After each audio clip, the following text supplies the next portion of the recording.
What's up, y'all? So, let me adjust this light real quick, or actually this aperture. As you all can see, your boy got a little dapper today. It's because I'm going to do a photo shoot for my wedding team.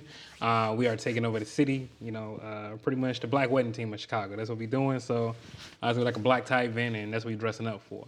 But that's not what we're talking about today. Today, we're going to talk about the gear that I use for weddings and how easy my setup is, and something that you probably can use in your setup. Let's get into it.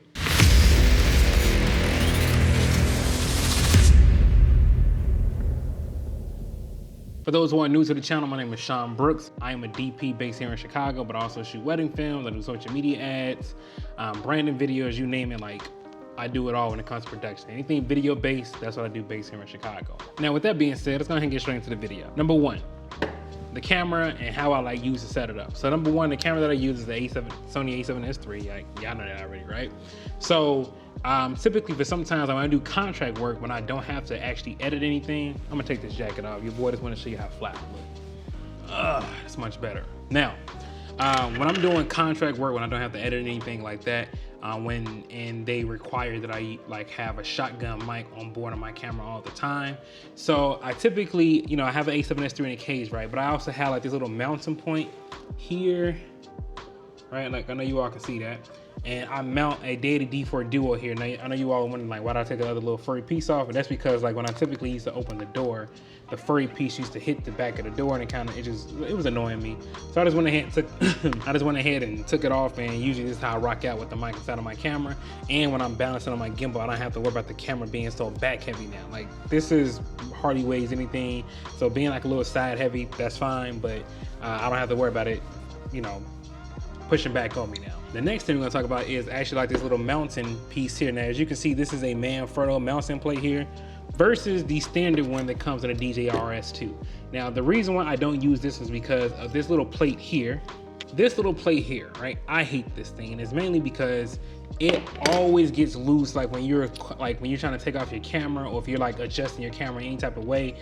This thing gets loose, and that's typically because you only have one screw that you can mount it into, so you don't have 2 points of contact. With this manfrotto mounting plate, and I got this from, I forgot the name of the guy, but I'm gonna make sure I link his channel or link it up here somewhere so you all can, was it here? One of the two.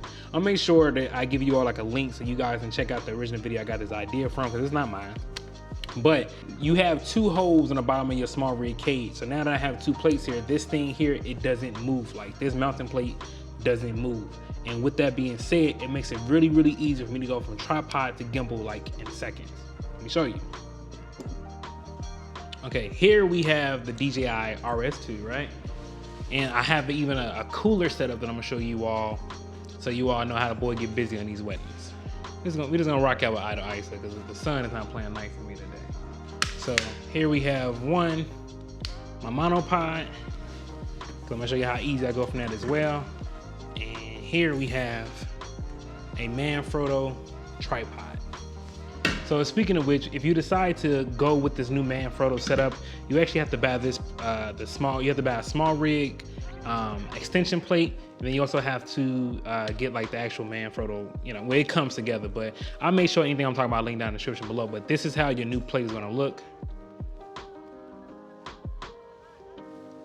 It's big, but it doesn't add any extra weight, and I like the locking mechanism a lot better. So here we go. And it still has the teeth. As you can see, you can still adjust it, just like the original. So no issues there, right? It's in there locked. I turn this little knob here at the bottom, boom, right? So now if I have if I'm doing a job, I have my camera here, and then now it's okay, it's time for me to, maybe shoot the ceremony. I got all the shots I need to get for B-roll. I got my floater angles. Now I can go ahead and go from gimbal to tripod. Let me show you how quick I can do that now. Boom.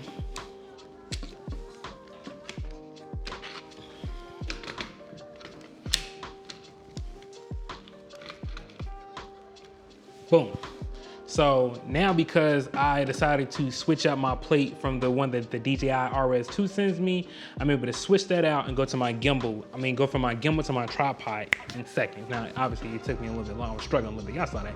But nonetheless, like you see how easy it is.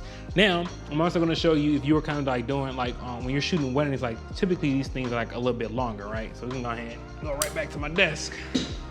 Okay, back at the desk. So, here, as you see, we have the Manfrotto monopod. Now, as you can see on this Manfrotto monopod, I actually have a zhiyun quick release that you get typically like with the Weeble S, but it's a cool thing you can do with this. What we're gonna do is, we're gonna unscrew the legs to this gimbal. I'm gonna sit this down real quick. I'm gonna screw the zhiyun quick release plates onto the tripod feet, if you will, and then screw this into, boom, I'm gonna screw this into the gimbal. So now, when I wanna go from gimbal to monopod, especially when I'm doing like long takes, if you will, all I gotta do is take the feet off, boom. It's like literally that, like it's that simple. So if I decide like, all right, I don't know, shooting with this monopod, I need to kind of I need to move freely. Maybe they're doing like the portrait session, like, and they don't really care about the portrait session. Like anybody who shoot weddings, know that the portrait sessions are the most boring thing that you can shoot at a wedding. So typically for me with this here, I don't have to change nothing up. I ain't got to take my camera off. No, I can just literally sit like this, point and shoot, and be good to go. And then when I'm ready to get to like those photo session moments, go right back to the gimbal.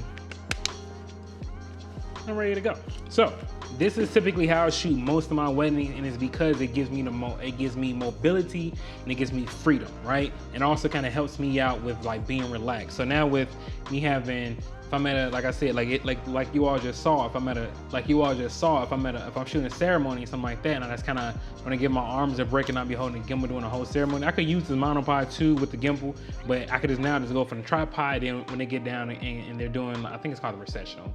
Don't quote me, just when they walking down the aisle after they've been kissed, I can go right back to my gimbal real quick, change my lens from the 70 to 180 back to 28 to 75, walk it down, good to go. So if you all learned something and actually, you know what I'm saying, appreciate the setup and it kind of helped y'all out, go ahead and give the video a thumbs up, share it, help your boy out, subscribe, all that good stuff.